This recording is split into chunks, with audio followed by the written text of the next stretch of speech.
Welcome to Turn Right Machine Works. My name is Keith. Today we have a flywheel, and this is off of a wood chipper machine. And of course it was dirty in here, and I thought I'd have to scrape some grease out of here. And of course I came up to a noise like that, so I had to go get the wire wheel and actually confirm it. And I'm going to come in and give you a close look up of what we got going on here. And then we're going to take this in to the machine shop, and we're going to start our repair. All right, we brought this into the Bridgeport, and the reason why I'm going to do this in the Bridgeport is my 4-jaw chuck is on the verge of not grabbing this thing safely. I don't like to just hang on to things with 3 or 4 threads of my little jaw screws. So I'm going to go ahead and do this job in the Bridgeport. And anyway, I wanted to bring you in close here. Actually what we have for a bore. I already wire wheeled this out, and you know, I had come across these with a putty knife thinking it was just grease blobs, and I actually got the thing clean enough to find out that actually somebody thought that they were gonna weld the bearing right in there. Okay, and this is cast iron, and here's another example of cast iron stick welding crystallizing the cast iron material and failing again. Alright, now let's get past that. Alright, well, we won't get past that till I get past that with a bore, because this is not easy to deal with. Alright, carbide bits, high-speed bits. This doo-doo here causes problems for a machinist like me. Alright, now I'm over that. Okay, now, and the reason why they actually tried to weld this bearing in, I got the story, is that this bearing was too expensive. Hey, this whole machine is down right now, and you're not operating right now. This machine is not making you any money right now. This bearing I can buy for $27. Alright?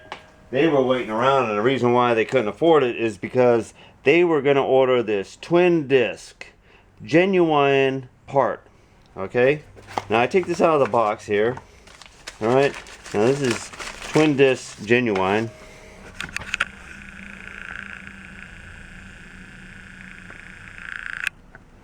Brought you back a little bit so I'm not crowding you in. Alright, this is twin disc genuine. Okay, now this is an NTN bearing. Alright, 63307 LUA, and this is the bearing that was in there, an NTN 63307 LB. It's the same exact thing. This is a newer style rubber than this one right here. Okay, these both bearings are the same. Okay, now I do not know what this little white box here cost you with twin disc original parts. I don't know what that adds on to the cost, okay? But I do know that this is a $27 bearing my cost. And of course I'm not going to rape you because I'm not into selling parts, okay? Mine is a service deal here. So I do want whatever it costs for my shipping, and I probably put on 10%. I'm not ashamed of 10%, okay? But I'm not going to rape you like 50, 60, 70%. Some of these, you know, we won't go there. I don't sell parts, okay? I'm a service. Anyhow, we've got to go ahead and set this up now, and we've got to create a round bore, and we got a piece of tubing here, and we're going to go ahead and we're going to rough out a sleeve here, and we're going to create a good press fit into that bore right there, and then we're going to properly bore it to fit the slip fit that this bearing needs to have, because this bearing presses on the shaft and slips into the flywheel here, opposite of the typical bearing assembly where it presses into this housing and the shaft slides through. Alright, so this is what we're up against today. Alright, we're taking our flapper disc and we're kind of coming in here. We're just going to hit the tops of this weld junk here.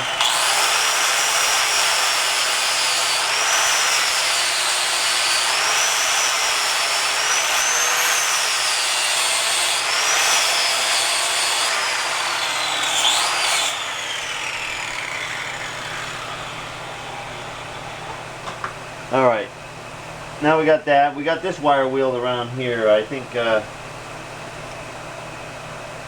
and we'll just blow this off of here, and we got to go ahead and set some parallels underneath this thing on both sides so that we know that it's 100% level. So we're going to be picking this flat surface that's on this other side here, and we're just going to, all we need is tool bit clearance. We're going to toe clamp the thing down on this gear ring right here on this outside so that we can sweep this register and this face here, and that's going to determine dead center. And then after that we're going to bore it, and then we're going to create the sleeve, and we're going to take it over to the press, and we're going to press that in, and then we're going to come in and relocate this again and then create the bore for the bearing. Alright, we got, now a little different here. Okay. Alright, we just kind of eyeballed this, but we're setting, let's just go ahead. Yeah, I mean, you don't always need a zero as long as you remember where you're at there. But we're going to go ahead and sweep that. You can see that we're not lined up. We're actually getting a readout there. So we'll swing around. We're just making sure we got enough travel here. Okay, and you always look at what direction it went. So it went up and then it went back down. So you got 0 there, and really we only have like plus 25 here. So I'm going to take it on back to about 12.5 or so. And now we can go ahead and I'm going to set 0 here, and you come back to almost 0 there. So now we're going to do about the same thing. We're going to crank it to 0 other direction there. Now it's holding pretty true. You know, you can get it down to where you get this about 1.5 minus 5 minus 1.5 plus 2, let's bring it to 0 right there, minus 3, minus 4, minus 2,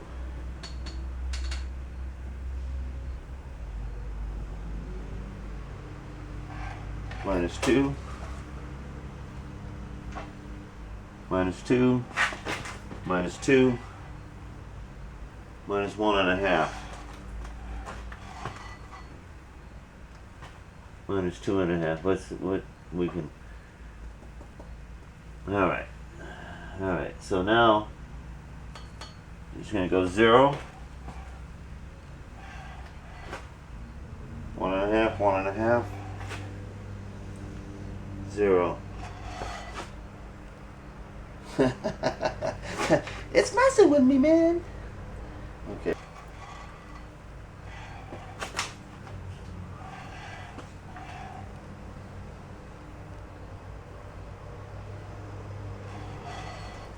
Alright, we're within 1/1000ths all the way around here. Alright, now what I'm doing here is I'm real close, and we're going to go ahead and we're going to bring this right down inside here, just about in the middle section there, down away from those weld scars there. And what I'm doing is I'm just rotating it around, and I'm rotating and giving this just a little bit of feed around, and I just want to know when I'm going to touch the very first spot in here. Alright, I heard it. Alright, I heard 2 spots there. Okay, so now we can look here, and we're at 39 on the dial here. Alright, so let's go ahead, just for kicks, we're going to go ahead and we're going to put 10,000s in here. We want to know not only, well, we know this hole is is way big. How center is this hole, or how center is the wear of this hole in relationship to the rest of the flywheel itself, and then we'll go from there. Also too, you know, we want to take bare minimum out of this thing because they've already lost a lot of material, and the amount that's actually gone is adequate enough for a sleeve to create the press fit for the new bearing. So alright, let's see what we got for speeds here, and that looks pretty good to start. This is cast iron. We're not in a super race here. We're coming down, and we're just getting ready to touch.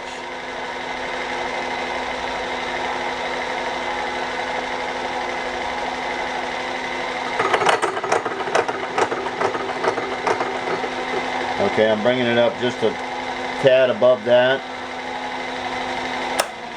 And you pretty much hear, and I mean, it's some glossy stuff right there, and that's because of the crystallized surface on that metal there. All right, I'm going to bring you out so you can see how it's doing a little bit of setting on the mill itself. All right, I know we got a little bit of glare coming in my window here. I just can't get away from that. It's in the morning here. All right, what we want is we want some feeds here. This is this is 1.5. You got it by hand. You have to engage your ring over here. Then your gears can be shifted here by rotating your spindle. 1.5 is the feed rate that I'm going. That's low. You got 1.5, you got 3, and you got 6. Are the thousandths per revolution of feed there. So we're going on the smallest one, and our speed here is about 135 right now. We could slow it down to 80, which is the slowest on a J-head B-belt drive Bridgeport. Alright, now we have those running. Now we have wheel auto feed. This is the lever. We're going to kick that in. And this is an older unit, and I leave just a little tension on the spindle itself.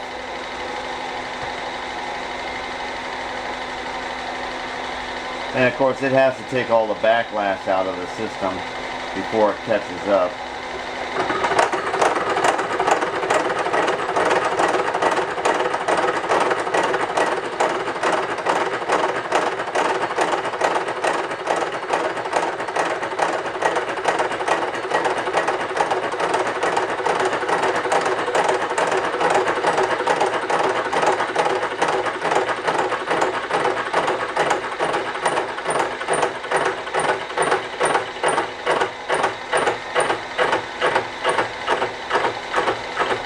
All of that sound there and that vibration is the interrupted cut of going across all those welded points, which is a harder metal than the cast itself. And where they join the cast, there's crystallized, and those are super hard areas as well.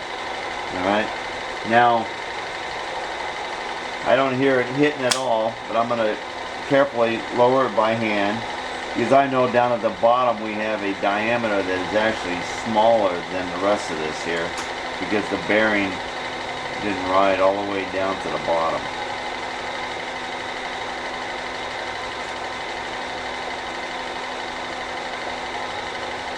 Because I do want to know where the alright, we're at the bottom. Now we're going to go ahead and engage it.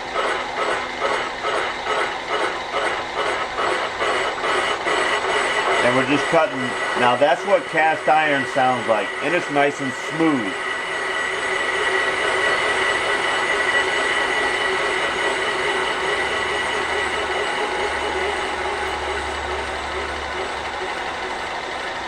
Okay, 1 inch 400 is my dial reading down there. I wanted to know where to stop it at. Alright, now we're coming back up here. Now we can go ahead and feed some more in there. We're just hoping that our carbide bit is going to last through the pounding of that interrupted cut.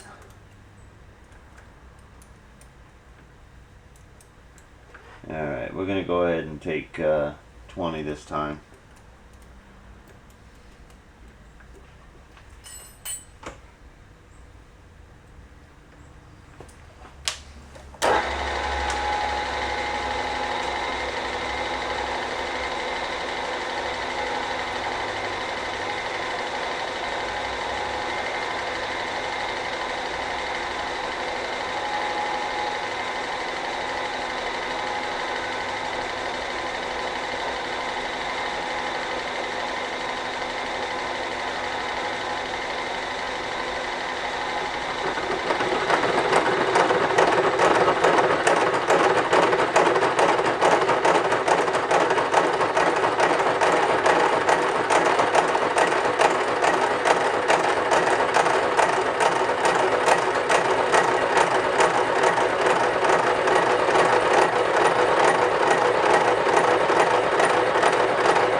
You know, that's where a machinist goes, thank you very much.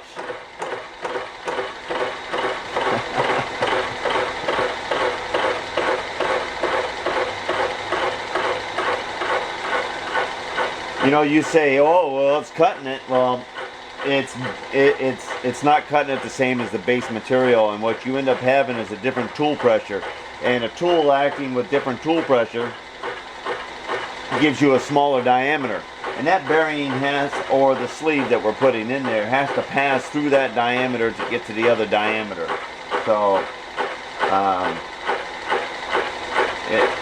it's going to be tough. Now here we are, we took the 10 from where we touched and we took another 20, so there's actually 15 per side because we're reading on the dial there. 15 per side, and we're just starting to skip in the middle, so that's how far off that hole was.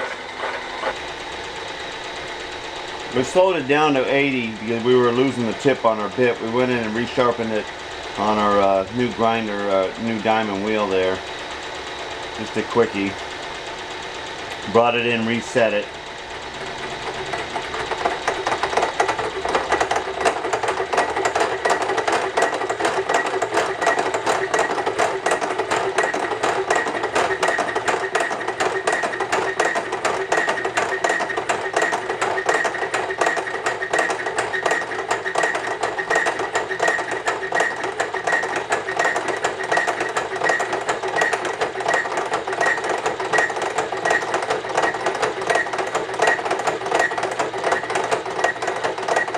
This really lets you get a perspective of how much arc welding and that extreme arc temperature changes the cast iron material itself.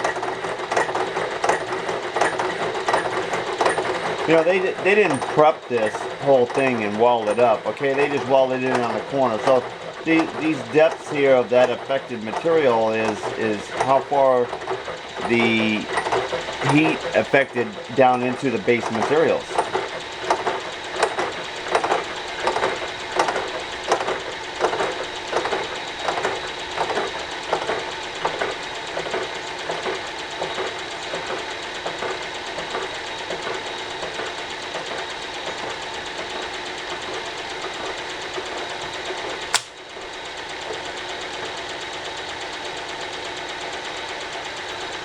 It's hard to believe, actually I'm losing the tip of my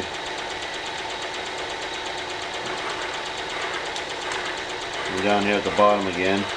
I mean, I touched up on that middle, but yet I came up and cut that top material up at the top. You almost have to have a spindle grinder to get that stuff really clean. In fact, I may actually have to take my grinder and get in there and actually hit each one of those areas around there so that it doesn't break up the bit doing the bore.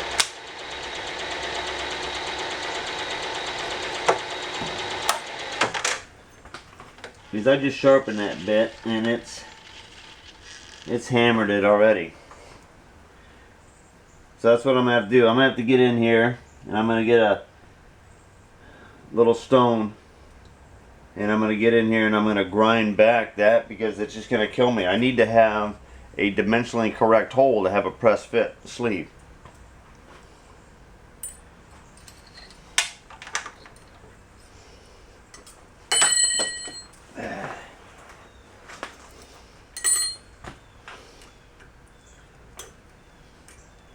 Okay, we're gonna pull our tool bit because we got to go sharpen it. It just broke the tip right off of there. All right, and we're gonna pull this bar out of here because we gotta get a 3-inch grinder in there and work our way around there. And I think I'm gonna go ahead and pull the boring bar out of here too as well. Better have all that clearance. So a simple bore and sleeve job.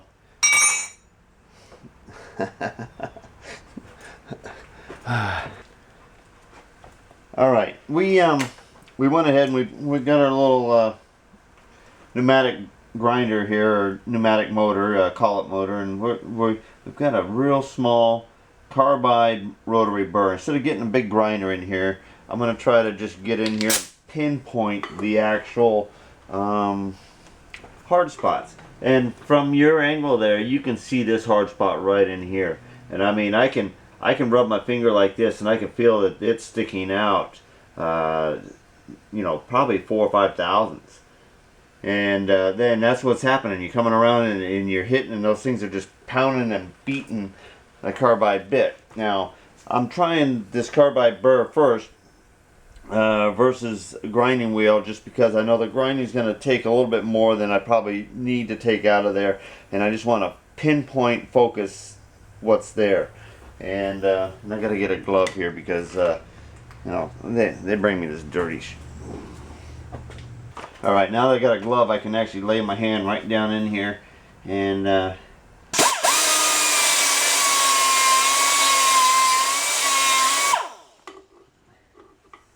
you know, that's not even that's not touching it. We're gonna get the stone.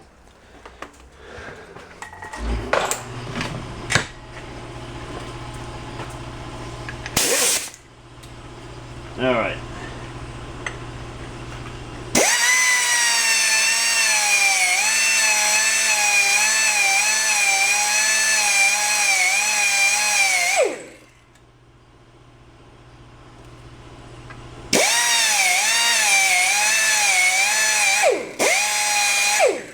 See, cast iron doesn't spark that much, so that's hard shit in there.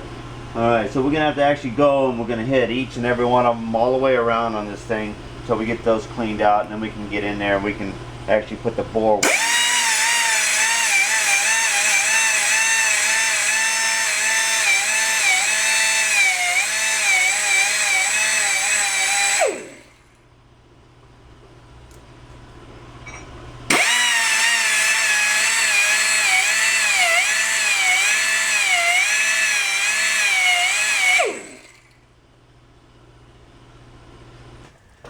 All right, we're set back up into the hole here.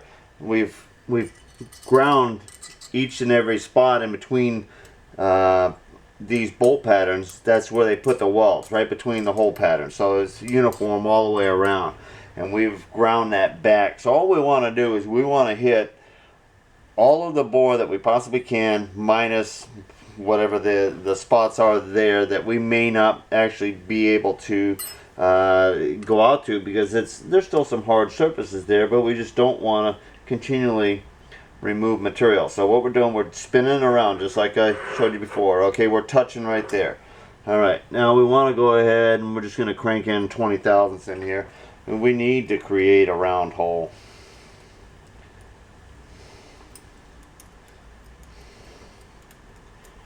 Alright.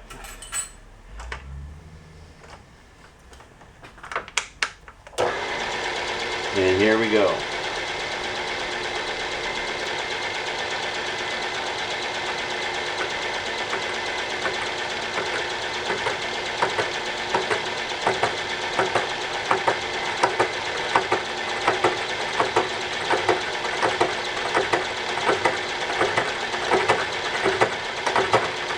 Sounds interrupted, but it doesn't sound so crunchy.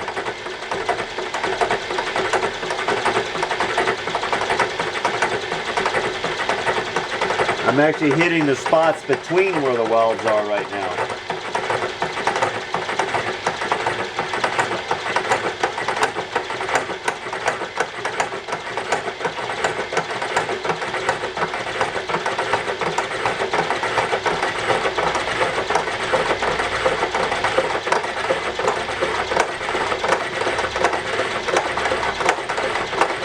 Looks like it's almost going to be a full sweep around. It's a little light over on the camera side, your side there. You can start to hear more of the sweep now.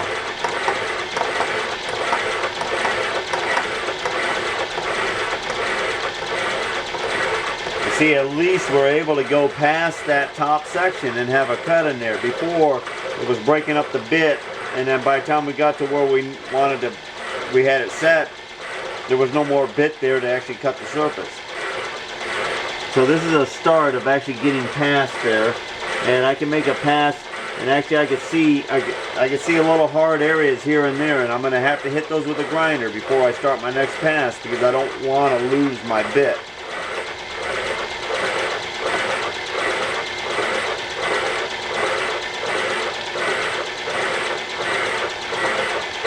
Alright, it's going to be a while before that goes down through there, and I don't want to drag the time on the camera. Alright, I'm bringing you in real close so you can see this. But here's where we ground what we saw in the weld before. Now, here's the new cut coming around, and you see that bright stripe right there. Okay, that's still more material of cast that's affected. Once cast becomes molten, it changes its structure and becomes hardened and brittle, and that's where that crystallized terminology that I use, and that's actually what it really seems to do, because whenever you see it break loose, it is a frothy crystal shape where it breaks, and that's what I say, crystallize. All right, now there's another spot right down in there, and there's a couple of them all the way around the hole. Now you can see that you know, we were hollow over here. It's still not quite picking up over here, but up here at the top, you know, I was looking at just a little bit more where those welds are. So we're going to take the grinder, we're going to nip those again, and then get going on another cut.